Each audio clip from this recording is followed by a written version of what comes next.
оваа состојба со ресурсите е недозволива. Недозволива е години наназад. И не е толку недостатокот на суди изразен, колку што е проблемот со судската служба.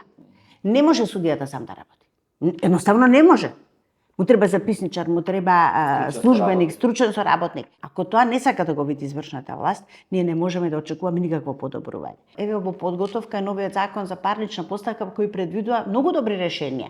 Електронска достава, електронска комуникација по електронски пат со странките, како ќе го спроведеме ние тоа? Во судовите дали имаат по еден скенер или немаат? Јас пред да дојдам тука во судскиот совет, мојот компјутер беше донација од USAID. И го користев 10 години и некако, бидејќи веќе беше нефункционален, имаше некои 4-5 компјутери купени во судот и ми го заменија. Не велам дека тоа оправдува некои состојби во судството. Ама кажувам дека во многу голем процент влијае на ефикасноста на судството.